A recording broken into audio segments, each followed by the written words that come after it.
Assalamualaikum warahmatullahi wabarakatuh. Alhamdulillah wassalatu wassalamu ala Rasulillah wa ala alihi wa sahbihi wa mawalah. Wa asyhadu an la ilaha illallah wahdahu la syarikalah. Wa asyhadu anna Muhammadan abduhu wa rasuluh sallallahu alaihi wa ala alihi wa sahbihi wa man tabi'al huda ila yaumil qiyamah.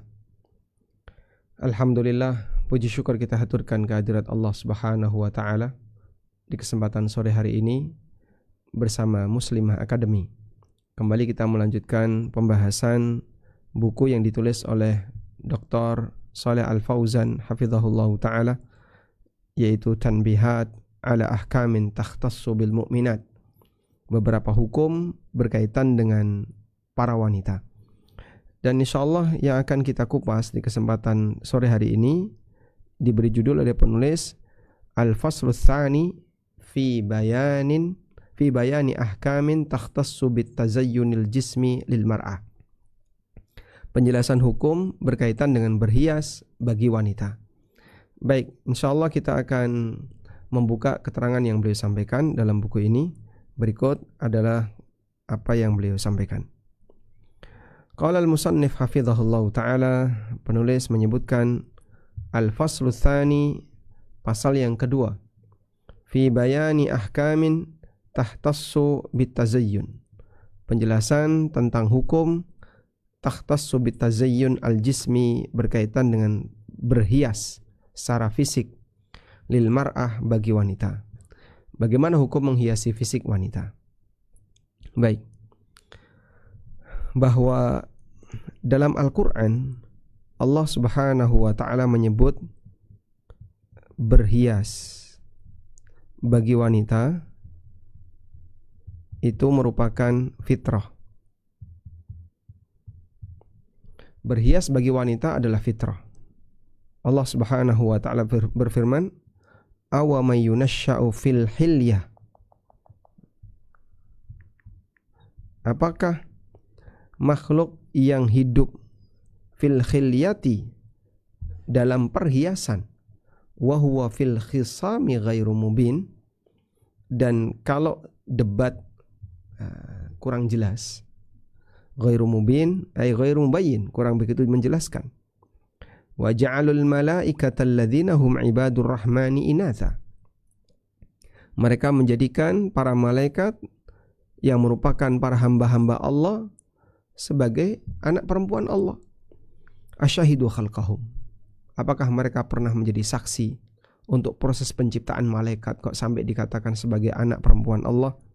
Satuktabu syahadatuhum wa yus'alun, apa yang mereka persaksikan akan dicatat dan mereka nanti akan ditanya. Jadi ceritanya seperti ini, bahwa orang musyrikin Quraisy itu tidak mau punya anak perempuan. Mereka bilang bahwa punya anak perempuan itu satu hal yang memalukan. Tapi di saat yang sama mereka sendiri mengatakan Allah punya anak perempuan, sehingga mereka menisbahkan Allah punya anak perempuan sementara mereka sendiri tidak mau punya anak perempuan. Allah Subhanahu wa ta'ala mengatakan di surat Az-Zukhruf ayat 17, wa idza busyira ahaduhum bima daraba lirrahmani mathalan dhalla wajhuhu muswaddan wa huwa kadhim, apabila mereka diberi kabar dengan anak perempuan yang itu mereka jadikan sebagai anak perempuan Ar-Rahman, yang mereka jadikan sebagai anaknya Ar-Rahman. Apabila mereka diberi kabar bahwa mereka punya anak sebagaimana anak yang mereka berikan untuk Ar-Rahman, yaitu anak perempuan, dhalla wajhuhu muswaddan wa huwa kadhim, maka wajahnya langsung menghitam karena menahan emosi. Jadi sedihnya mereka itu ketika dengar istrinya melahirkan anak perempuan, sampai ketika mendengar itu emosi mereka. Dan emosi itu sepadan dengan kegembiraan mereka saat mereka punya anak laki-laki. Lalu Allah mengatakan, awa may yunashsha'u fil hilyah, apakah layak untuk dinasbahkan kepada Allah, disebutkan sebagai anak Allah, makhluk yang hidup dalam perhiasan, makhluk yang butuh untuk dihias ketika hidup. Nah, yang menjadi catatan bagi kita di ayat ini adalah Allah sebut wanita itu sebagai makhluk yang hidup untuk dihias. Sehingga berhias bagi wanita itu bagian dari fitrah. Ini disebutkan dalam Quran surat Az-Zukhruf ayat 18. Allah Subhanahu wa taala mengatakan, "Aw may yunashsha'u fil hilyah wa huwa fil khisami ghairu mubin." Baik, kita lanjutkan. Selanjutnya bagaimana adab ketika berhias? Karena berhias itu bagian dari fitrah wanita, maka wanita berhias hukumnya diperbolehkan. Berikutnya, yutlabu minha an taf'ala min khisalil fitrah ma yakhtassu biha wa yaliku biha. Diperintahkan bagi para wanita, yutlab, ya, diperintahkan bagi para wanita untuk melakukan khisalul fitrah, untuk melakukan sunan fitrah, sunnah-sunnah fitrah, ma yakhtassu biha, yang itu khusus berlaku bagi wanita, wa yaliqu biha, dan sesuai dengan kondisi wanita. Baik, kita bisa sebut di sini bahwa berhias ada 3. Pertama, khusus lelaki. Yang kedua, khusus wanita. Yang ketiga, berlaku bagi keduanya, laki dan wanita. Berhias khusus laki-laki, misalnya pakaian khusus untuk laki-laki.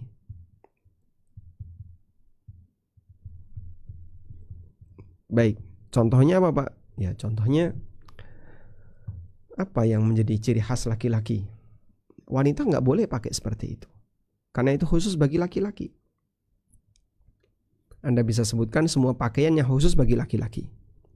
Nah, di antara dalil bahasanya di situ ada perhiasan khusus bagi laki-laki adalah laki-laki diperintahkan untuk berhias ketika ke masjid. Ada perintah berhias dengan pakaian ketika ke masjid. Allah Subhanahu wa taala berfirman, "Ya bani Adam, khudhu zinatakum 'inda kulli masjid." Wahai bani Adam, khudhu zinatakum, gunakanlah perhiasan kalian. Zina di situ maknanya adalah perhiasan berupa pakaian. Gunakanlah pakaian yang sopan. Khudhu zinatakum. Di surat Al-A'raf ayat 31. Wahai bani Adam, gunakanlah perhiasan kalian, maksudnya adalah pakaian kalian, inda kulli masjidin, ketika setiap kali kalian ke masjid. Al-A'raf ayat 31.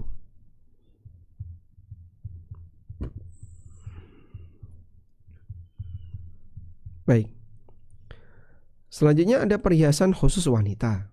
Dan tadi sudah kita sebutkan bagian dari fitrah wanita adalah berhias. Ini ada di Quran surat Az-Zukhruf ayat 18. Dan ada perhiasan yang berlaku bagi keduanya. Contohnya adalah menunaikan atau melaksanakan sunnah fitrah. Sunnah fitrah. Baik. Apa saja itu sunnah fitrah? Sekarang kita akan bahas ini. Sunnah fitrah. Sunnah fitrah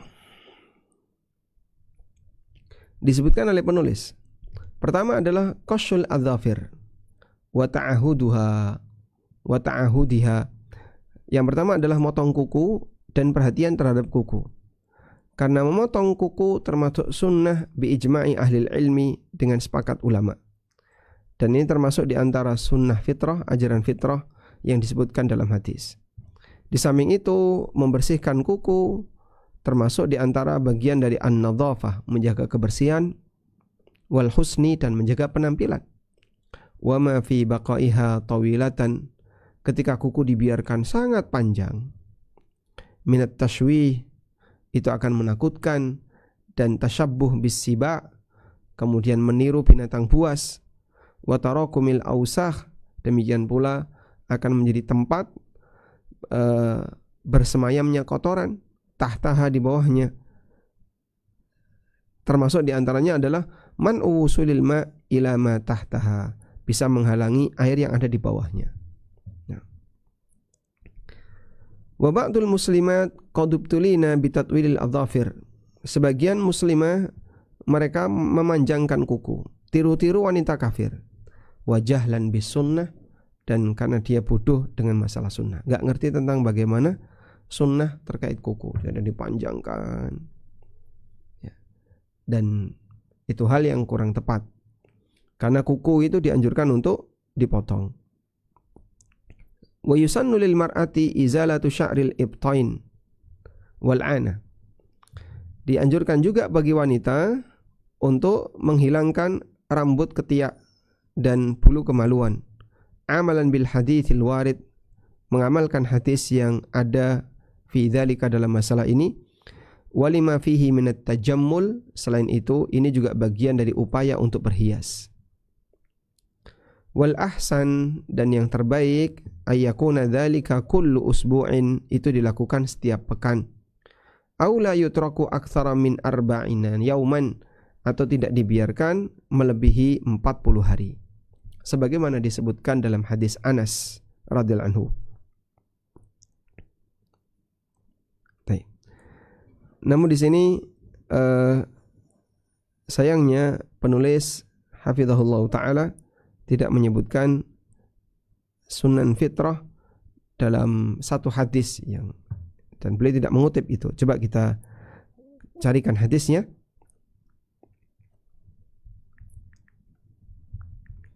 Tentang sunanul fitrah.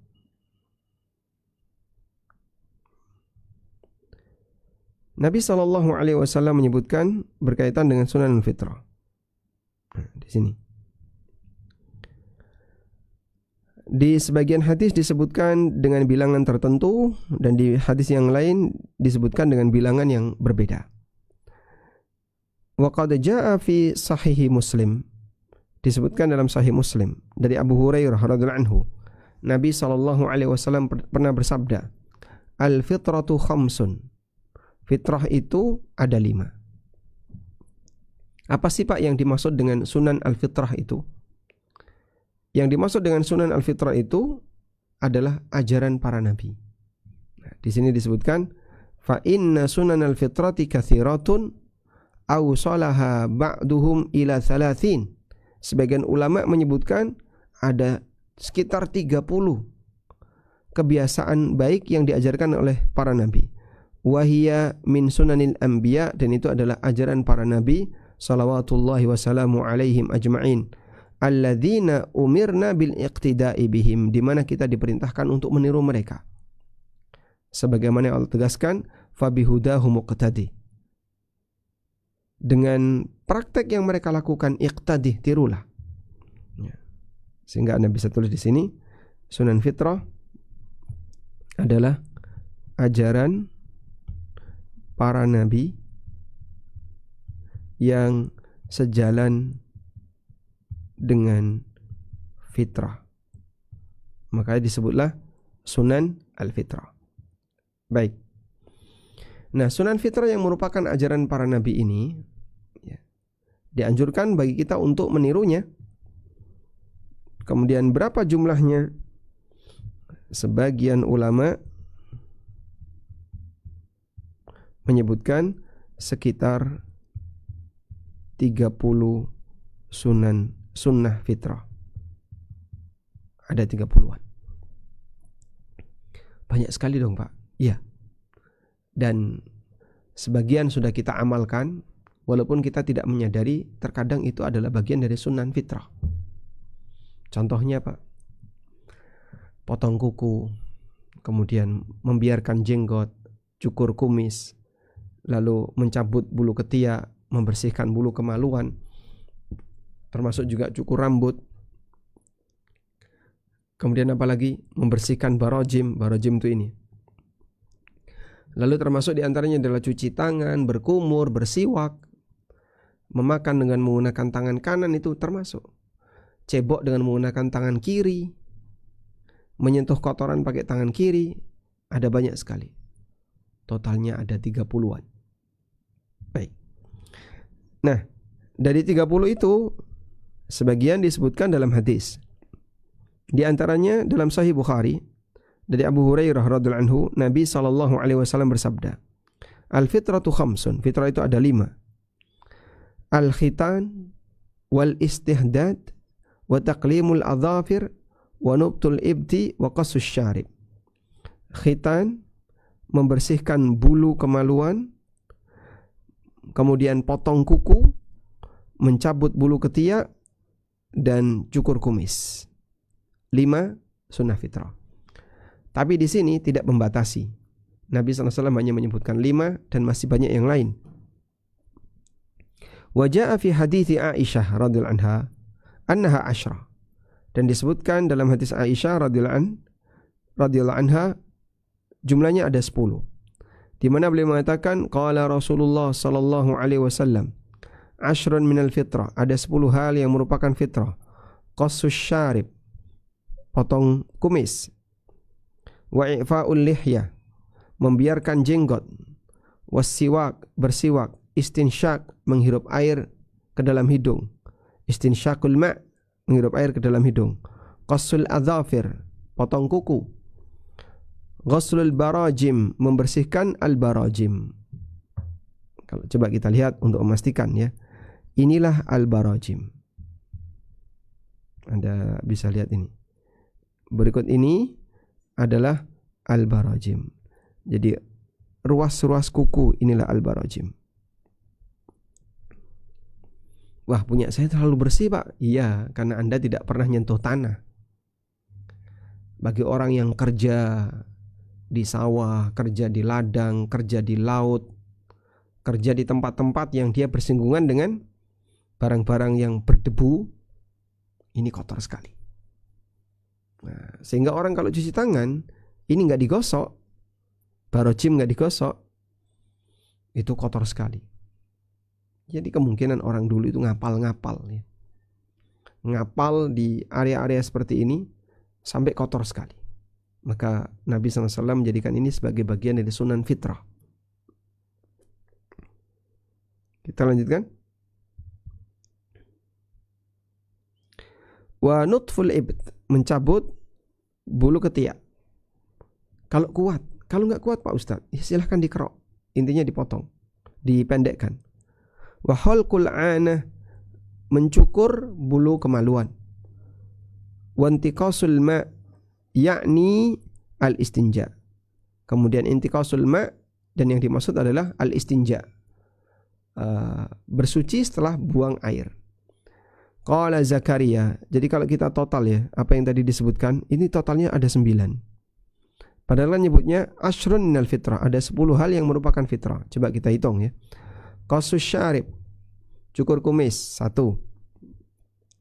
I'fa'ul lihyah, membiarkan jenggot 2. As-siwak, bersiwak 3. Istinsyakul ma', menghirup air ke dalam hidung 4. Qassul adhafir, potong kuku 5. Ghuslul barajim, membersihkan barajim 6. Nutful ibd, mencabut bulu ketiak 7. Halqul ana, mencukur kemaluan, bulu kemaluan 8. Intiqasul ma', beristinja 9. Nah, kata Zakaria, Mus'ab mengatakan, wa nasitul ashirah, aku lupa yang ke-10, illa antakunal matmadah, kemungkinan besar itu adalah berkumur. Baik. Hadis riwayat Ahmad dan yang lainnya, dan ini menyebutkan beberapa sunan fitrah yang itu berlaku bagi laki maupun perempuan. Maka tadi kita tulis di sini bahwa ada yang berhias berlaku bagi keduanya, yaitu melaksanakan sunnah-sunnah fitrah. Anda bisa tulis di sini contoh biar nanti tidak bingung ya. Potong kuku, cukur bulu kemaluan. Kemudian apa lagi? Membiarkan yang berlaku bagi laki dan perempuan ya. Cabut bulu ketiak. Terus apa lagi? Yang kumis khusus laki-laki. Yang kumis khusus laki-laki. Berkumur, siwak. Terus istinja. Nah, ini semuanya adalah sunan fitrah yang diajarkan dalam syariat kita, dan itu bagian dari cara kita merawat badan sejalan dengan fitrah manusia, diajarkan oleh para nabi sejak masa silam. Nah, kita lanjutkan. Ma yutlabu minha wa ma tumna'u minhu fi sya'ri ra'siha wa sya'ri hajibiha wa hukmil khidab wa sabghi sya'ri. Tentang beberapa yang diperintahkan dan yang dilarang terkait rambutnya wanita, rambut hajib, alis, dan hukum memakai khidab, wa sabghu sya'ri, hukum memakai pacar, dan hukum memberikan semir untuk rambut. Yutlabu minal muslimah, dianjurkan bagi para muslimah, tawfiru sya'ri ra'siha, dianjurkan bagi muslimah untuk memanjangkan rambutnya, dan haram mencukur gundul karena itu ciri khas lelaki, sehingga wanita cukur gundul tidak boleh, illa min daruratin, kecuali dalam kondisi darurat. Qala Syekh Muhammad bin Ibrahim al-Syekh mufti Diyar Saudiyah. Syekh Muhammad bin Ibrahim, gurunya Syekh bin Baz. Beliau adalah julukannya mufti Diyar as-Saudiyah, mufti negeri Saudi. Beliau mengatakan, wa amma sya'ru ru'usin nisa fala yajuzu halquhu. Rambut wanita enggak boleh dicukur.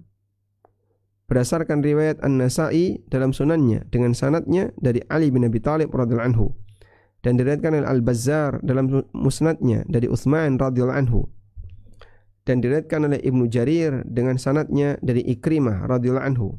Qalu, mereka mengatakan, naha Rasulullah sallallahu alaihi wasallam an tahliqal mar'atu ra'saha.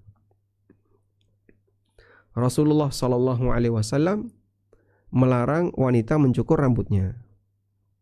Nah, sehingga di sini kita bisa kasih rincian ya. Potong rambut bagi wanita. Potong rambut bagi wanita. Yang pertama, cukur gundul. Ini haram.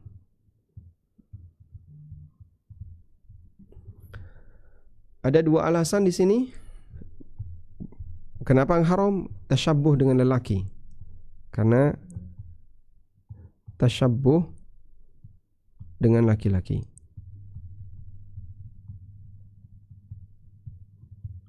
Yang kedua, ada hadis yang melarang.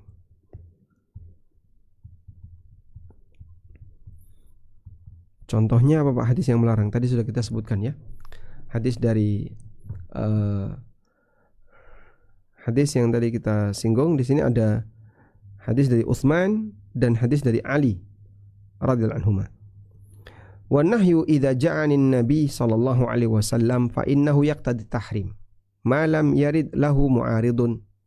Dan hukum asal larangan jika datang dari Nabi sallallahu alaihi wasallam maka maknanya adalah haram selama tidak ada faktor lain yang menghalangi untuk disebut haram. Mula Ali Al-Qari dalam Al-Murqah Syarhul Mishkah, beliau mengatakan, antahlikal mar'atu ra'saha wa dzalika li'anna ad-dawa'ib lin-nisa' kal-lihya lir-rijal fil hay'ah wal jamal. Berkaitan dengan larangan wanita mencukur rambutnya, kata Mula Ali Qari, karena panjangnya rambut bagi wanita itu seperti panjangnya jenggot bagi laki-laki. Fil hay'ati wal jamal. Sehingga dibiarkan untuk panjang dan itu sebagai perhiasan. Maka laki-laki berhias dengan jenggotnya, wanita berhias dengan rambutnya. Sementara mencukur rambut kepala jika di situ ada kebutuhan, bukan dalam rangka lizzinah, bukan dalam rangka untuk berhias, misalnya ka'anta jiza'an mu'natin an mu'natihi au yatulu kathiran wa yashukku 'alaiha fala ba'sa biqashihi biqadril hajah. Sementara potong rambut tapi tidak sampai gundul, jika ada kebutuhan, bukan karena itu adalah model dandanan, ya, hukumnya boleh biqadril hajah, sesuai dengan kebutuhan. Nah, ini kita tuliskan yang di sini. Yang kedua, cukur tidak gundul, hukumnya boleh, tapi bukan untuk berhias. Jadi kalau berhiasnya ya pakai rambut panjang, tapi boleh di sini sifatnya karena kebutuhan yang lain. Boleh bukan untuk berhias, namun karena kebutuhan lain. Baik. Nah di sini ada keterangan. Kama kana ba'du azwajin Nabi sallallahu alaihi wasallam yaf'alnahu ba'da wafatihi. Sebagaimana dilakukan oleh para istri Nabi sallallahu alaihi wasallam. Mereka mencukur rambutnya setelah wafatnya Rasulullah sallallahu alaihi wasallam. Litarkihinna tazayyun ba'da wafatihi sallallahu alaihi wasallam. Para istri Rasulullah SAW itu tidak dandan setelah Nabi SAW wafat. Ya, Anda bisa bayangin ya. Seperti Aisyah radhiyallahu anha. Saat ditinggal Rasulullah SAW, usia beliau kurang lebih 19 atau 20 tahun. Dan beliau meninggal di usia 60-an tahun. Masya Allah. Selama 40 tahun lebih jadi janda. Terus gimana itu Pak? Aisyah radhiyallahu anha, karena aturannya bahwa setelah Nabi SAW meninggal, maka istri beliau tidak boleh dinikahi oleh siapapun. Maka ketika itu Rasulullah SAW atau para istri Nabi SAW, ummahatul mukminin, mereka cukur rambut, tapi nggak sampai gundul. Tujuannya apa? Daripada rambut panjang, mau dandan untuk siapa? Karena suaminya sudah meninggal dan tidak mungkin nikah lagi. Mereka cukur rambut, lalu mereka rajin puasa sunnah. Sehingga cara Aisyah radhiyallahu anha untuk mengurangi gejolak syahwat, ya, sebagaimana normalnya orang, dilakukan dengan cara banyak berpuasa. Wa amma in kana qasdul mar'ati min qassi sya'riha huwa tashabbuh bil kafirat. Tapi kalau potong rambut tujuannya adalah biar niru orang kafir atau niru wanita fasik atau niru-niru lelaki, fahadha muharramun, hukumnya haram bila syakkin, tanpa ragu. Karena kita dilarang untuk meniru orang kafir secara umum dan dilarang wanita meniru laki-laki. Wa in kana al-qasdu minhu tazayyun falladhi yadhhar annahu la yajuz. Dan jika tujuannya adalah untuk berhias, maka yang mendekati kebenaran hukumnya nggak boleh. Nah, kita tulis di sini.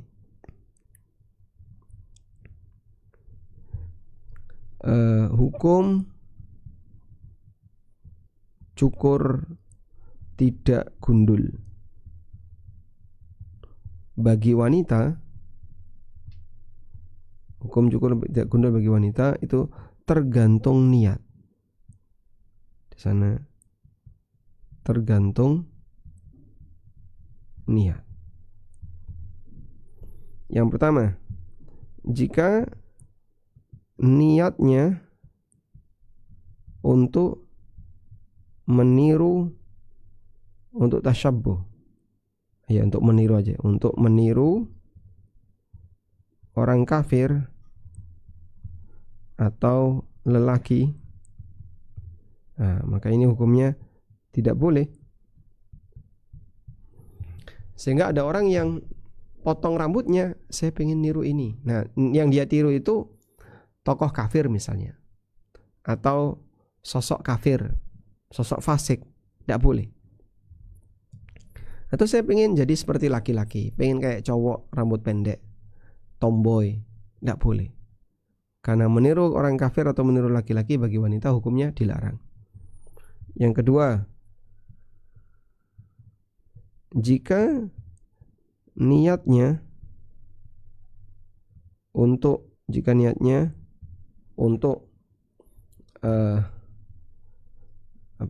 untuk berhias, disampaikan oleh Syekh Shalal Al-Fauzan, yang benar tidak boleh. Jika niatnya untuk berhias, yang benar tidak boleh. Baik.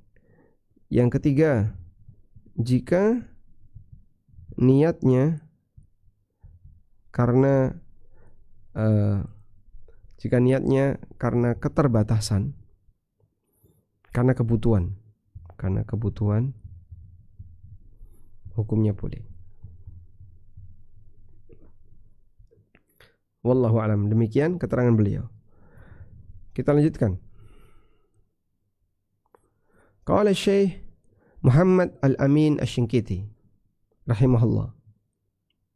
Guru kami Syekh Muhammad Amin Asy-Syinkiti mengatakan dalam Adwa'ul Bayan, innal urfa alladhi sara jariyan fi kathirin minal bilad, urf yang kemudian menjadi kebiasaan di banyak negeri, biqat'il mar'ati sya'ra ra'siha ila qurbi usulihi, di mana wanita potong rambut sampai mendekati akar. Jadi mungkin tinggal 2 cm, 3 cm, pendek sekali. Sunnatun ifrinjiyah mukhalifatun lima kana alaihi nisa'ul muslimin. Dan ini budaya wanita Afrika. Kata beliau, ini budaya wanita Afrika yang menyalahi budaya kaum muslimin, wanita kaum muslimin dan wanita Arab sebelum Islam. Fahiya min jumlatil inhirafat, sehingga ini termasuk di antara pelanggaran allati ammatil balwa biha fid din, yang banyak menimpa masyarakat dalam agama mereka. Wal khalqu was samtu wa ghairu dzalika, termasuk juga fid din wal khalqi was samt. Ini adalah pelanggaran dalam masalah agama, dalam masalah penciptaan fisik, dan dalam masalah sifatnya. Sehingga enggak kayak gitu wanita muslimah. Dan Anda bisa lihat di sini persaksian yang disampaikan oleh Syekh Muhammad Amin Asy-Syinkiti. Inilah kelebihan ketika kita membaca buku-bukunya para ulama senior, maka referensinya adalah ulama-ulama yang lebih seniornya. Syekh Muhammad Amin Asy-Syinkiti mungkin jarang kita dapat kutipan dari pernyataan beliau. Thumma ajaba an hadithi anna azwajan nabi sallallahu alaihi wasallam ya'khudna min ru'usihinna hatta takuna kal wafra. Nah, ketika beliau diberitahu bahwa para istri Nabi sallallahu alaihi wasallam mereka memotong rambutnya sampai jadi seperti al-wafra. Al-wafra itu ya sudah di atas pundak, mepet telinga, itu wafra. Jawaban yang disampaikan oleh Syekh Muhammad Amin, bi anna azwajan Nabi sallallahu alaihi wasallam innama qassarna ru'usahun. Para istri Nabi sallallahu alaihi wasallam mereka memendekkan rambutnya ba'da wafatihi sallallahu alaihi wasallam, setelah wafatnya suaminya yaitu Nabi sallallahu alaihi wasallam. Karena mereka sudah tidak butuh lagi untuk berhias dalam kehidupannya. Wa min ajmali zinatihinna syu'uruhun. Dan bagian perhiasan yang paling baik bagi wanita adalah kepalanya, rambutnya. Amma ba'da wafatihi sallallahu alaihi wasallam, setelah wafatnya Nabi SAW, mereka punya hukum khusus bihinna, terkait wanita. La yusharikna fihi imra'atun wahidatun min nisa'i jami'i ahlil ardi, yang tidak sama dengan seorang pun wanita di kalangan para wanita ahlil ardi, penduduk bumi. Wa huwa inqita'u amalihinna inqata'an kulliyan min tazwij, di mana mereka terputus 100% untuk tidak boleh lagi nikah dengan siapapun. Wa ya'isna minhul ya'sa alladhi la yumkinu an yukhalitahu tama. Dan mereka tidak punya kesempatan, sehingga tidak mungkin bagi mereka untuk yukhalitahu tam'un, diiringi dengan ketamaan. Kamu sudah nggak bisa nikah, udah akhirnya diputus karena sudah nggak bisa nikah lagi, ya sudah ditinggalkan keinginan speser pun untuk menikah. Fahunna kal mu'taddat al mahbusat, maka keberadaan ummahatul mukmin itu seperti wanita yang sedang menjalani masa iddah. Al mahbusat, yang ditahan, bisa babi sallallahu alaihi wasallam ilal bait, disebabkan karena Nabi sallallahu alaihi wasallam ilal maut, meninggal dunia, karena Nabi sallallahu alaihi wasallam meninggal dunia. Wa qala, Allah Ta'ala berfirman, wa ma kana lakum an tu'dzun nabiyya an tu'dzu rasulallahi wa la tankihu azwajahu min ba'dihi abada. Kalian tidak boleh menyakiti Rasulullah sallallahu alaihi wasallam, dan kalian tidak boleh menikahi azwajahu, mantan istri beliau, min ba'dihi, setelah beliau, abadan, selamanya. Maka para wanita yang ditinggal oleh Nabi SAW sebagai istrinya, ini akan menjadi istri beliau kelak nantinya di surga. Inna dzalikum kana indallahi azima, sesungguhnya hal itu adalah perbuatan dosa besar di hadapan Allah Ta'ala. Jadi hikmah kenapa istri Nabi SAW gak boleh nikah dengan yang lain setelah Nabi SAW meninggal, karena tidak ada manusia yang surganya lebih tinggi daripada Rasulullah SAW. Wal ya'su minar rijali bil kulliyah qad yakunu sababan litarkhis fil ikhlal bi asya'a min az-zina la tahillu li ghairi dzalika as-sabab. Dan ketika para istri Nabi SAW itu sudah tidak ada kesempatan untuk dinikahi oleh lelaki yang lain 100%, maka ini menjadi sebab litarkhis, diringankan, fil ikhlal, untuk meninggalkan sebagian minaz zina, berhias, la tahillu li ghairi dzalika sabab, yang itu tidak halal bagi orang yang tidak punya sebab yang sama. Jadi maksud beliau, para istri Rasulullah SAW itu punya penanganan khusus. Nah, kalau kita kan tidak ada seperti itu, maka apa yang berlaku bagi mereka tidak berlaku bagi kita. Ini keterangan beliau rahimahullahu ta'ala. Maka bagi para wanita, agar dia menjaga rambut kepalanya, wa ta'taniya bihi wa taj'aluhu dhafair, mereka agar perhatikan rambut itu dan bisa dikepang atau dijadikan gelungan. Wala yajuzu laha jam'uhu fawqa ra'si aw min nahiyatil qafa, dan tidak boleh bagi wanita untuk mencukur kepalanya sampai habis atau sampai ke tengkuk, sehingga semuanya sampai yang panjang-panjang itu dihabisi semuanya. Wallahu a'lam. Baik.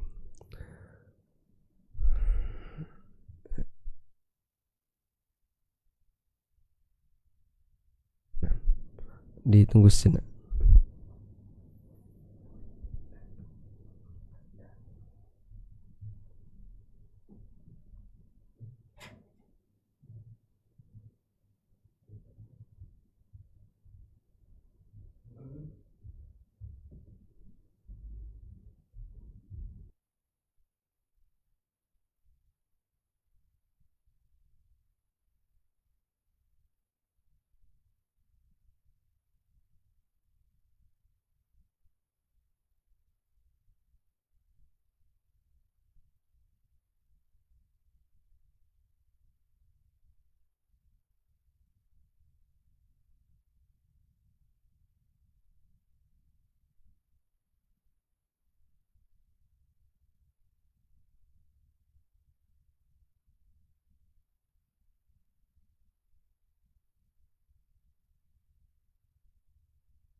Baik.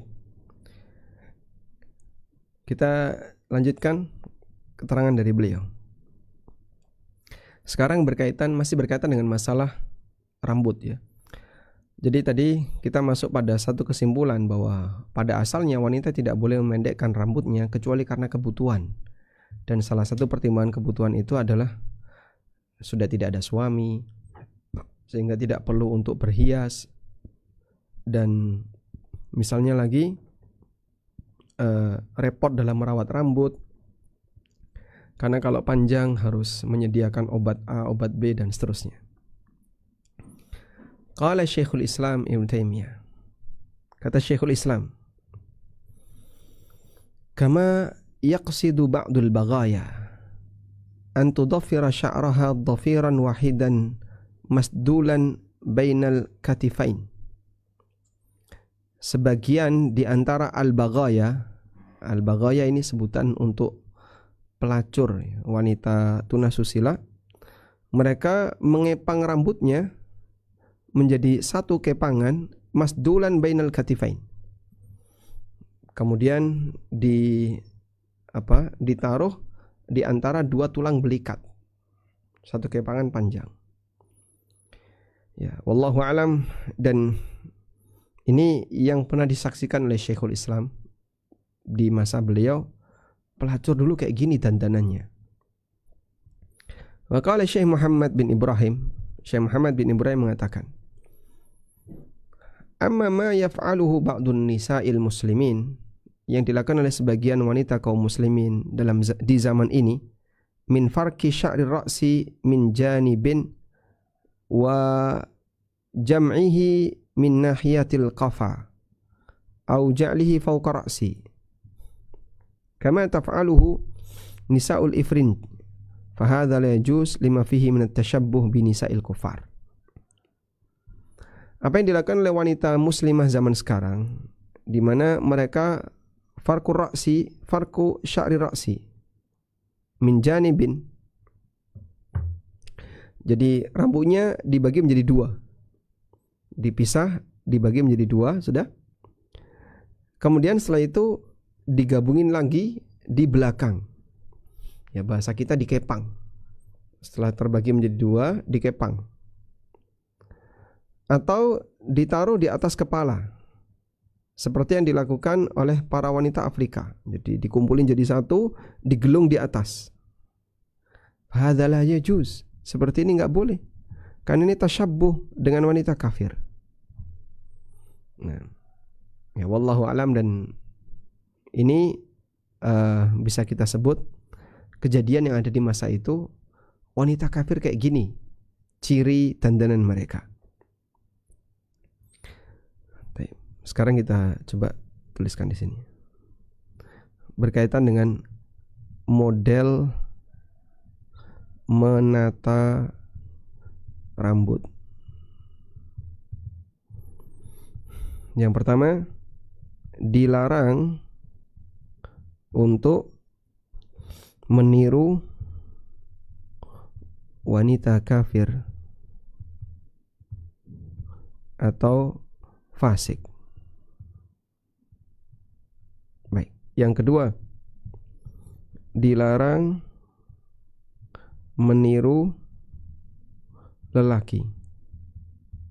Jadi kalau wanita fasik seperti tadi ya, wanita pezina, dandanannya kayak gitu, sehingga itu jadi ciri khas. Nah, itu tidak boleh. Nah, kategori meniru atau tasyabbuh ini terjadi jika itu merupakan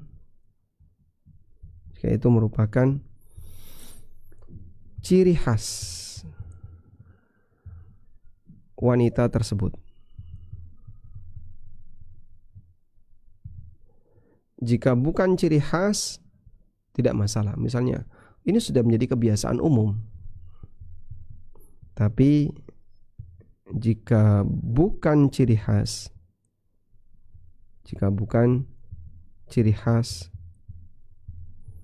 di mana sudah jadi kebiasaan umum, bukan lagi ciri khas, maka tidak ada tasyabbuh.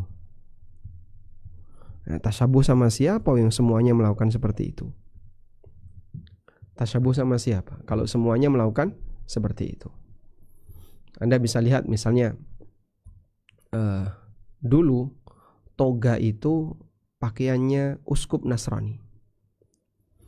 Sehingga para pendeta-pendeta Nasrani, mereka kalau sedang melakukan peribadatan, mereka pakai pakaian gaya toga. Tapi belakangan itu dipakai oleh semua orang, muslim maupun non-muslim, ketika wisuda. Sehingga ketika kita wisuda dan pakai seperti itu, kamu niru siapa? Ya niru siapa? Semua orang pakai kayak gini. Nah, maka status tasyabuhnya jadi hilang. Ya, dan ini salah satu di antara kaidah dalam masalah tasyabbuh. Baik, sekarang kita lanjutkan. Jadi kalau tadi ada pembahasan tentang apa hukum mengepang rambut.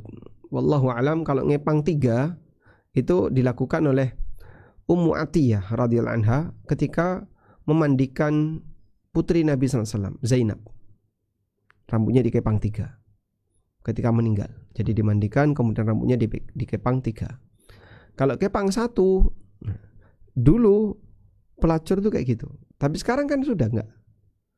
Sehingga sekarang dandanan wanita tunasusila kayak apa? Ya beragam, Pak. Beragam dandanan mereka. Sehingga model kepang kayak dulu ya sudah enggak kayak dulu. Maka insya Allah kepang seperti ini sudah tidak lagi disebut meniru wanita yang fasik. Selanjutnya, dari Abu Hurairah radhiyallahu anhu dalam hadis yang sangat panjang, Rasulullah sallallahu alaihi wasallam pernah bersabda, "Sinfani min ahlin nar lam arahuma." Ada 2 penduduk neraka yang belum pernah aku lihat. Yang pertama adalah qaumun ma'ahum siyatun ka'adnabil baqar. Ada orang yang membawa pecut ka'adnabil baqar, seperti ekor sapi. Yadribuna bihan nas, yang dia gunakan untuk mukul banyak orang. Dan tafsir dari hadis ini adalah penguasa yang zalim. Wa nisa'un kasiyatun 'ariyatun ma'ilatun mumilatun ru'usuhunna ka'asnimatil bukhtil ma'ilah. Wanita yang berpakaian tapi hakikatnya telanjang, megal-megal, kepalanya seperti ada punuk onta. Kenapa kepalanya seperti ada punuk onta? Gelungannya besar, ditaruh di atas seperti punuk. La yadkhulnal jannah, mereka tidak masuk surga. Wala yajidna rihaha, dan tidak bisa mencium aroma surga. Wa inna rihaha la yujadu min masirati kada wa kada, padahal aroma surga bisa dicium dari jarak sekian, dari jarak yang jauh. Baik, kita lihat di sini. Wa qad fassara ba'dul ulama, sebagian ulama menafsirkan ma'ilatun mumilatun, mereka megal-megal, maksudnya adalah yatamasyatna al-misyatal mail. Mereka itu ketika jalannya sambil megal-megal. Wahia mushtatul bagaya, dan itu cara jalannya pelacur, sengaja dimegal-megalkan. Nah, kemudian yang lainnya mereka berjalan tidak seperti itu, atau rambutnya ditata tidak seperti itu. Dan ini merupakan gayanya para wanita Afrika. Wa man yahdhu hadwahunna min nisa'il muslimin, dan sebagian kaum muslimin yang tiru-tiru. Ya, dan tadi sudah disebutkan mereka kalau nyukur nata rambut itu ditaruh di atas, digelung di atas. Nah, kita tidak boleh, muslimah seperti itu tidak boleh. Selanjutnya, sebagaimana wanita tidak boleh untuk mencukur rambutnya atau mendekkannya tanpa kebutuhan, mereka juga dilarang untuk nyambung rambut ditambahi dengan rambut yang lain. Tidak boleh. Berdasarkan keterangan dalam Sahih Bukhari Muslim dinyatakan di sana la'ana Rasulullah sallallahu alaihi wasallam al-wasilah wal mustausilah. Rasulullah SAW melaknat wanita yang nyambung rambut dan wanita yang rambutnya disambungkan. Sehingga baik konsumen maupun pelaku sama-sama dilaknat oleh Rasulullah sallallahu alaihi wasallam. Al-wasilah maknanya ini yaitu yang menyambung rambut dengan rambut yang lain. Al-mustausilah adalah allati yu'malu biha dzalik. Orang yang disambung rambutnya. Jadi pasiennya. Lima fi dzalika minat tazwir. Karena ini penipuan.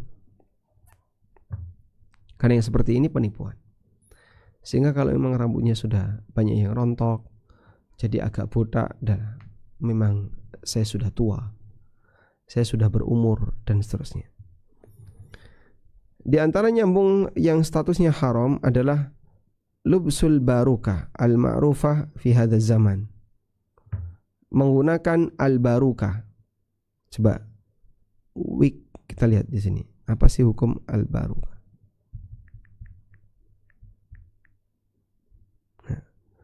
Al-barukah. Nah ini wig ya, rambut palsu. Afwan. Nah.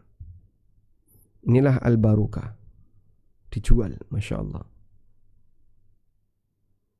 Baik. Apa hukumnya al-barukah? Aqwalul ulama fil barukah.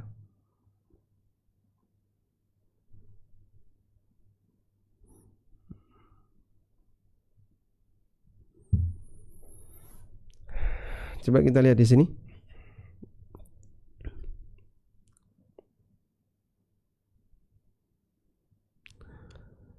ذهب الحنفية وهو المنقول عن أبي يوسف. Hanafiyah, dan ini dinukil dari Abu Yusuf.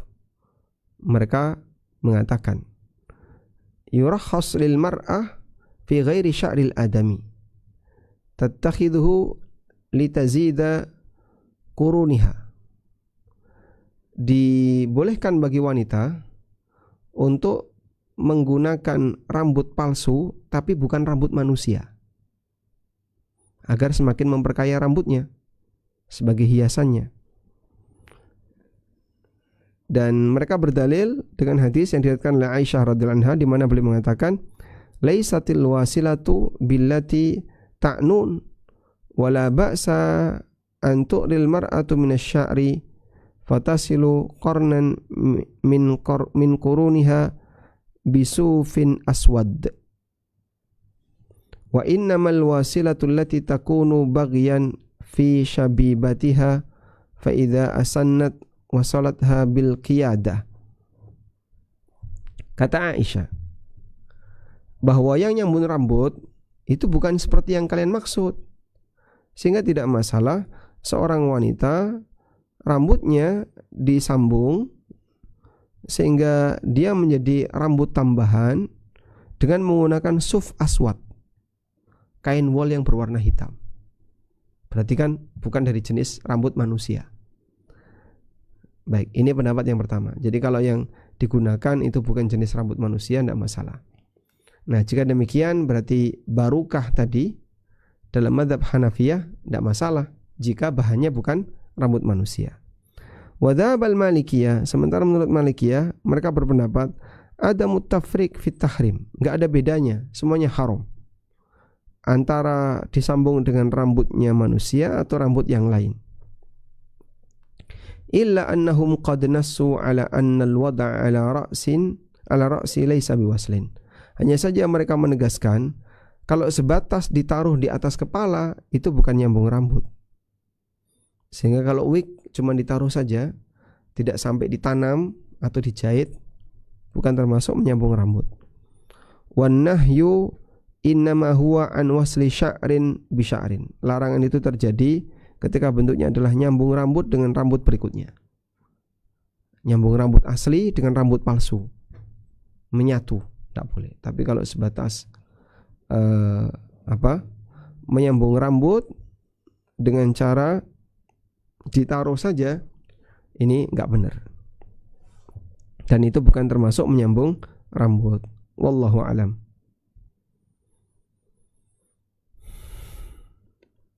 Seperti keterangan An-Nafrawi di sini ya.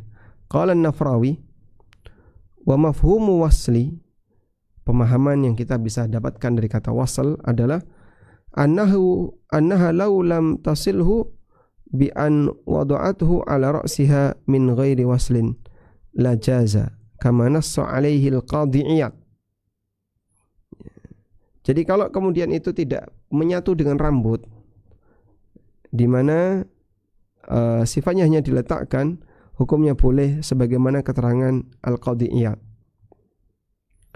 Li'annahu hina idzin bimanzilatil khuyut al-malwiyah kal uqud as-sufi wal harir taf'aluhu al-mar'ah liz-zina. Karena ini sebagaimana benda jahitan yang lain yang kemudian dipasang di rambut wanita seperti pita dan seterusnya. Itu alasan mazhab Malikiyah. Baik. Jadi bedanya apa dengan Hanafiyah? Kalau Hanafiyah selain rambut manusia boleh. Kalau Malikiyah apapun itu tidak boleh. Tapi terhitung nyambung rambut jika dia menyatu dengan rambut, bukan cuma diletakkan di atasnya. Sementara menurut Hambali haram menyambung rambut dengan rambut, baik itu rambut manusia maupun rambut selain manusia, baik dengan izin suami atau tanpa izin suami. Mereka mengatakan wala ba'sa bihi min ghairi sya'ril lil haja. Tidak masalah selama itu bukan rambut untuk kebutuhan yang mendesak. Kemudian la tasilul mar'atu bi ra'siha syar. Wanita tidak boleh nyambung rambutnya. Walal karamil alas walas suf. Baik dengan menggunakan kain maupun kain wol. Wallahu alam. Dari sinilah kita bisa memahami bahwa barukah wig tadi dalam mazhab Hanafiyah boleh, dan boleh bagi Syafi'iyah lil mutazawwijah, untuk yang sudah nikah, bi'izni zauj, dengan izin suami. Kalau sudah nikah dengan izin suami, pakai barukah tadi ya, pakai wig tadi, hukumnya boleh. Dan menurut Hambali boleh jika ada kebutuhan, dan boleh menurut Malikiyah li'annaha laysat biwaslin bal tudau wad'an, karena itu bukan termasuk nyambung rambut, karena hanya diletakkan saja. Wallahu alam. Walhamdulillahi rabbil alamin. Nah.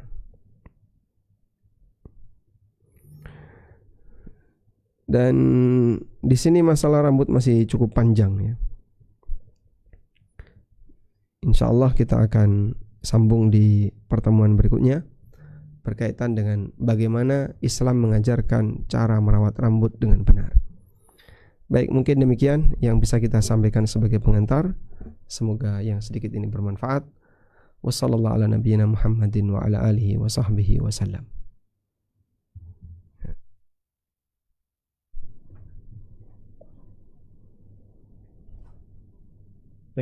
Baik, syukran wa jazakumullah khairan katsiran ya Ustazuna. Masyaallah, nafa'allahu bi ilmihi fid dunya wal akhirah. Semoga Allah senantiasa memberikan manfaat kepada kita dengan ilmunya di dunia dan di akhirat. Alhamdulillah kita dengar banyak dari Ustaz mengenai hakikat bekerja sebagai wanita Islam, wanita dalam Islam. Baik Ustaz, alhamdulillah telah sampai kita pada sesi tanya jawab untuk waktu kurang 15 menit terakhir Ustaz ya. Afwan Ustaz, azan di sana jam berapa ya Ustaz? Di sini karena saya nanti ada kajian di masjid yang lain, ya kita coba buat maksimal jam berapa ya? Jam 17:25 insyaallah. Insyaallah, baik Ustaz. Masih ada sekitar 15 menit tadi.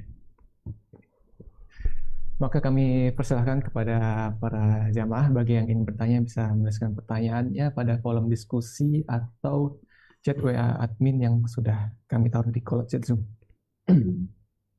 Akan kami utamakan pertanyaan yang sesuai dengan tema. Baik. Alhamdulillah sudah banyak Sudah masuk banyak pertanyaan. Sudah banyak pertanyaan yang masuk. Izin saya bacakan dari yang pertama. Bismillah. Mohon izin bertanya, apakah boleh memotong jenggot dan adakah batasan panjangnya jenggot yang bisa dipotong? Baik, syukur Ustaz. Bolehkah memotong jenggot dan adakah batasan panjangnya jenggot yang boleh dipotong? Ada dua pendapat dalam masalah ini. Pendapat yang pertama, tidak boleh mutlak, sehingga jenggot itu dibiarkan saja. Mau segede apapun, mau sepanjang apapun dibiarkan. Pendapat yang kedua, jenggot boleh dipotong jika panjangnya sudah melebihi segenggam. Jadi jenggot saya ini kan kurang dari segenggam ya.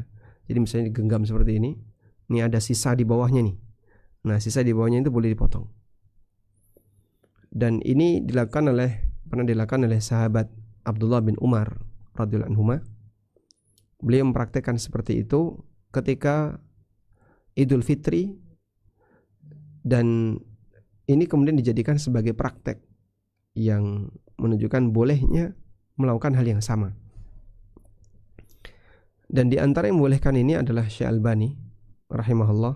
Demikian pula pendapat yang dipilih Syekh Masyhur kalau nggak salah. Beliau juga mengambil pendapat yang sama.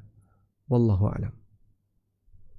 Namun pendapat yang lebih mendekati dalam hal ini adalah dibiarkan saja dan tidak perlu dicukur. Nah. Baik, silakan. Baik, kita lanjut ke pertanyaan berikutnya. Syukran Zat. Izin bertanya perihal mewarnai rambut, padahal rambut tidak ada ubannya Zat. Syukran. Jazakallah khair. Baik, pada asalnya mewarnai hukumnya boleh, baik ada ubannya maupun tidak ada ubannya.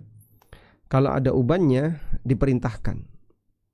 Ada yang menilai itu perintah wajib dan ada yang menilai itu perintah mustahab. Tapi kalaupun tidak ada ubannya, mewarnai untuk berhias hukumnya boleh.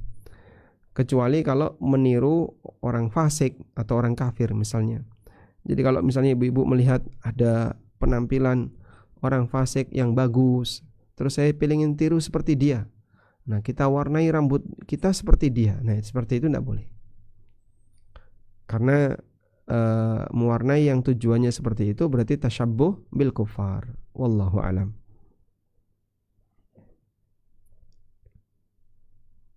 Baik, syukran jazakallahu khairan Zat. Balik, kita lanjut ke pertanyaan berikutnya.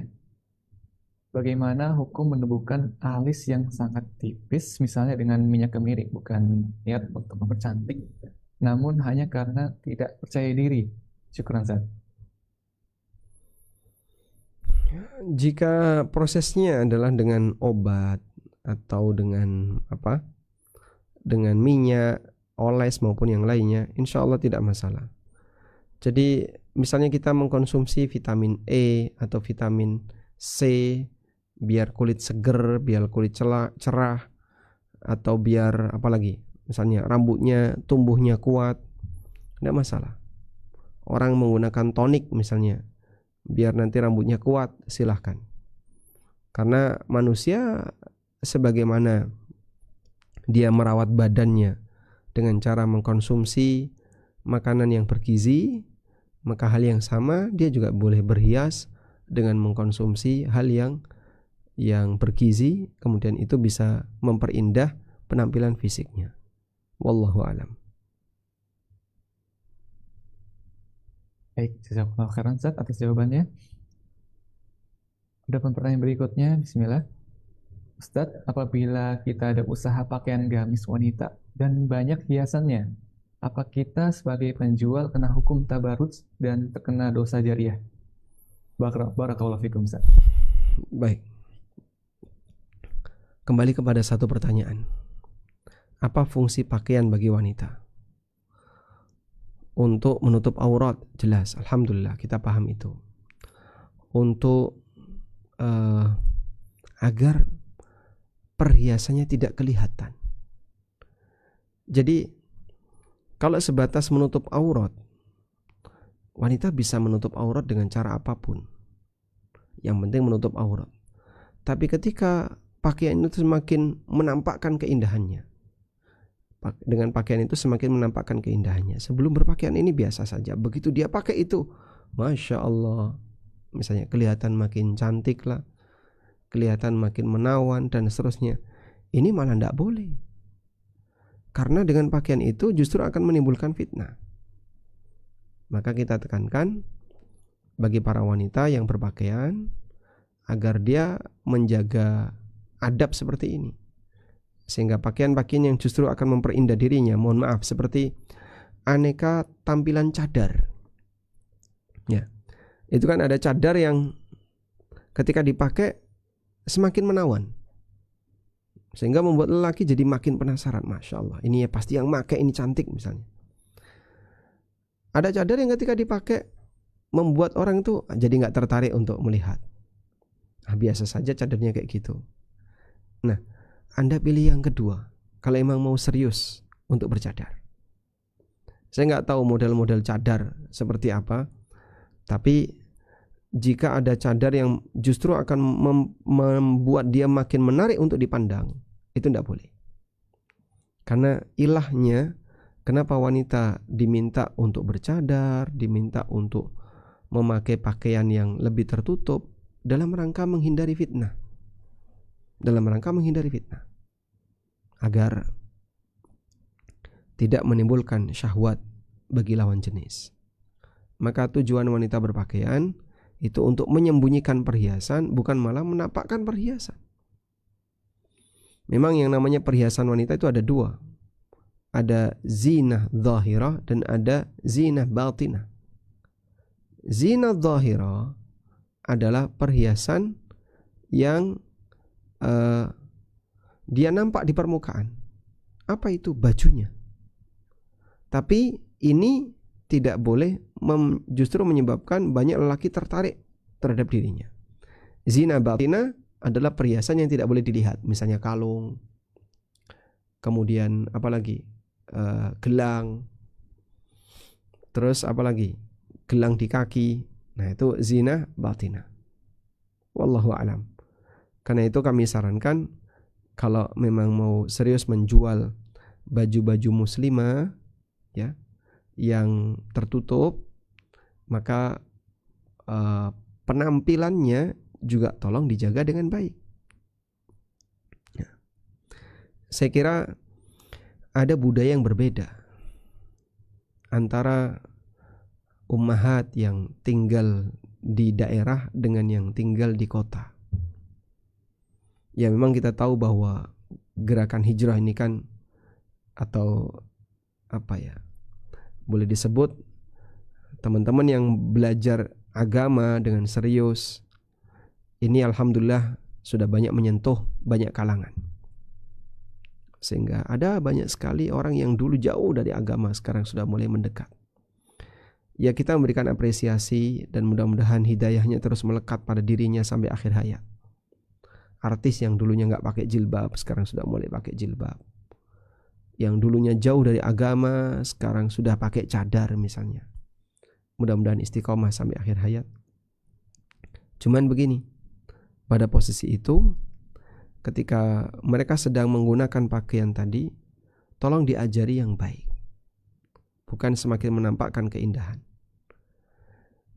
Dan para ummahat di daerah mungkin tidak seperti itu ya, walaupun pengaruhnya juga sampai daerah ya. Maka kami berikan saran kepada teman-teman penjual baju muslimah agar juga memperhatikan berkaitan dengan masalah penampilan. Wallahu a'lam.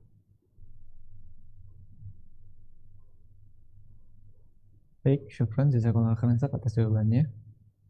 Mungkin ini pertanyaan terakhir Ustaz ya. Ingat waktu tinggal 5 menit lagi. Nanti coba kita lihat bisa lebih dari itu. Nah, silakan. Baik Ustaz. Mau izin membacakan? Mau tanya tentang rambut wanita apabila sudah terpotong atau lepas dari badan, apakah masih bisa termasuk aurat? Jadi harus tidak boleh terlihat yang bukan mahramnya. Baik, syukran Ustaz. Baik. Berkaitan dengan status rambut wanita yang terpotong, apakah itu masih terhitung aurat ataukah bukan, ada khilaf di antara para ulama dalam masalah ini. Pendapat pertama mengatakan itu bukan lagi aurat, sehingga mau dibuang di sampah, dilihat orang, tidak ada masalah. Laisa lahal hurmah, sudah tidak ada nilai kehormatan karena sudah lepas dari badan. Kalaupun dilihat oleh lawan jenis, ya tidak ada kewajiban untuk menutupinya. Ini pendapat yang pertama. Pendapat yang kedua menyebutkan bahwa itu masih punya status yang sama sebagaimana pemiliknya. Sehingga kalau rambut hasil potongan itu dari anak kecil yang belum baligh, ya statusnya sebagaimana pemiliknya. Kalau kemudian dari wanita yang sudah baligh, berarti sebagaimana status pemiliknya. Rambut wanita yang sudah baligh tidak boleh dilihat oleh lelaki yang bukan mahram, maka harus dia tutupi. Nah, sehingga menurut pendapat yang kedua ini tidak boleh dibuang sembarangan. Dan lebih hati-hati, kami sarankan bagi ibu-ibu yang potong rambut, silahkan rambutnya diamankan. Salah satu di antara pertimbangannya adalah mungkin ada orang yang punya keinginan jahat untuk melakukan hal yang tidak bertanggung jawab, dan rambut itu bisa menjadi salah satu cara untuk santet. Sebagaimana Nabi SAW pernah tersihir dan yang digunakan medianya adalah rambut beliau SAW. Maka para wanita tolong berhati-hati, sehingga Anda kalau cukur misalnya di salon atau apa, jika salonnya ini amanah, mungkin Anda bisa biarkan bersama yang lain, mungkin digabung jadi satu. Tapi kalau salonnya kurang amanah, misalnya salon umum yang Anda tidak bisa yakin dia nanti akan mentreatment rambut itu dengan baik, maka sebaiknya Anda ambil, ya, bawa pulang. Nah nanti bisa dibungkus pakai tisu atau apa yang tidak kelihatan dan dikubur, selesai. Terus nanti gimana Pak? Ya enggak tahu, mungkin menyatu dengan tanah dan akan hancur bersama dengan tanah. Nah, karena rambut yang merupakan organ manusia juga bisa rusak. Itu sebagai saran, dengan mengambil pendapat hati-hati agar rambut ini tidak tampak di muka umum. Wallahu alam. Ya. Baik, syukran Ustaz. Mungkin jika ini ya pertanyaan terakhir, mungkin Antum setelahnya bisa memberikan intisari kajian dan penutupan dari Antum Ustaz. Baik, saya bacakan pertanyaannya. Bismillah, semoga Allah merahmati Ustaz serta keluarga. Amin. Izin bertanya, hukumnya menggunakan henna di kuku apakah boleh ditampakkan Ustaz? Atau jika bertemu lawan jenis harus ditutupi dengan tangan ataupun sarung tangan? Baik, syukran Ustaz.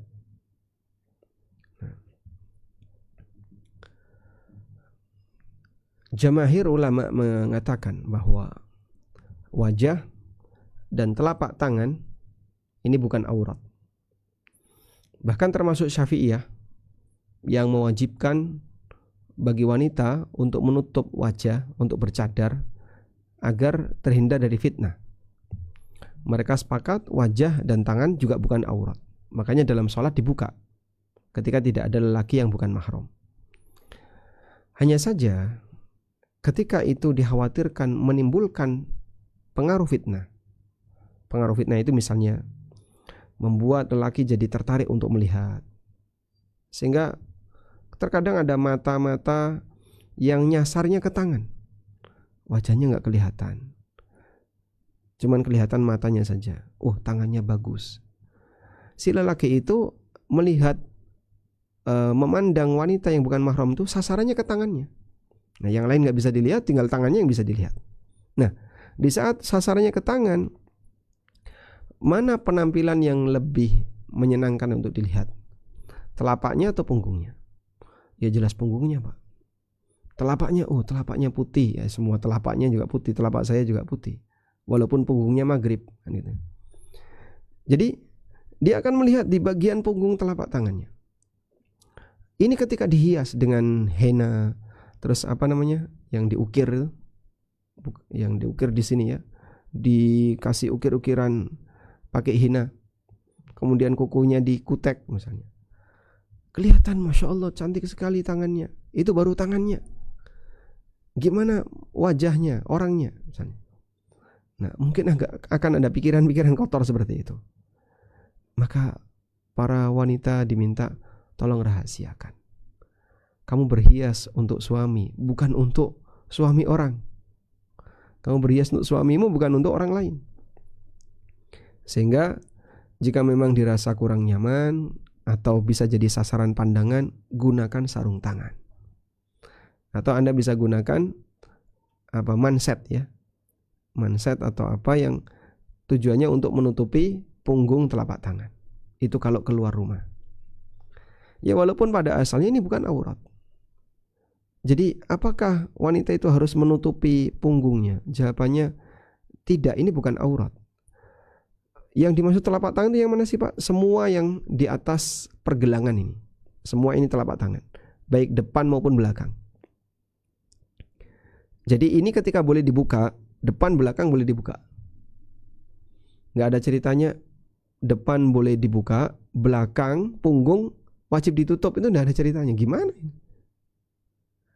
Makanya kita nggak setuju kalau misalnya kalau sholat ini harus ditutup. Yang menjadi aurat itu adalah pergelangan ke siku, ke arah siku. Sementara pergelangan ke atas sampai jari ini bukan aurat. Maka kalaupun depan tampak, punggung tampak, tidak masalah. Begitu. Namun pertimbangan lainnya bukan semata aurat. Ada pertimbangan. Ini akan menimbulkan fitnah bagi lelaki. Orang jadi tertarik untuk melihat. Sehingga bisa jadi muncul pikiran-pikiran gak karuan. Oh, tangannya kok cantik kayak gitu ya. Tangannya indah. Akhirnya dipantengin terus. Nah, yang punya tangan gak terasa. Tapi yang mantengin, dia menikmati pemandangan tangan itu. Ya, apalagi kadang, mohon maaf, sebagian wanita kadang itu sengaja ditampakkan. Nah, sehingga dia ya mungkin bergerak-gerak tangan gini biar dilihatin sama lelaki yang lain. Ya, enggak kayak gitu. Seharusnya dilakukan. Maka sekiranya itu bisa menjadi sasaran pandangan lelaki yang bukan mahram, silahkan ditutupi. Wallahu alam. Baik, mungkin demikian yang bisa kita sampaikan. Semoga apa yang kita bahas ini bermanfaat. Dan ini sedikit tambahan keterangan yang tadi untuk menegaskan, bolehkah wanita menyemir rambut pada posisi tidak ada uban? Ada keterangan Ibnu Qudamah dan Ibnu Qayyim yang menegaskan itu. Wa qala Ibnu Qudamah rahimahullah mengatakan, wa rukhisa fihi ay as-sabgh bisawat litazayyun li zawjiha. Ada keringanan bagi wanita untuk menggunakan semir warna hitam. Di antara yang meringankan, yang menyebutkan itu adalah Ishaq bin Rahuya. Bagi wanita boleh berhias untuk suaminya. Ini berkaitan dengan menyemir menggunakan hitam. Dan para ulama membolehkan orang menggunakan semir rambut walaupun tidak dalam rangka untuk mengubah mengubah uban. Jadi tujuannya untuk berhias. Maka wanita diperbolehkan untuk semir rambutnya dalam rangka berhias. Baik, demikian yang bisa kita sampaikan. Semoga Allah Subhanahu wa taala memberikan kita semangat untuk terus memahami mana yang boleh, mana yang tidak boleh, termasuk ketika seorang wanita itu berhias, karena ini berkaitan dengan bagaimana adab di hadapan Allah Subhanahu wa taala untuk menjadi seorang muslimah yang baik. Demikian, wassallallahu ala nabiyyina Muhammadin wa ala alihi wa sahbihi wasallam. Wa akhiru da'wana alhamdulillahi rabbil alamin. Wassalamualaikum warahmatullahi wabarakatuh. Waalaikumsalam warahmatullahi wabarakatuh.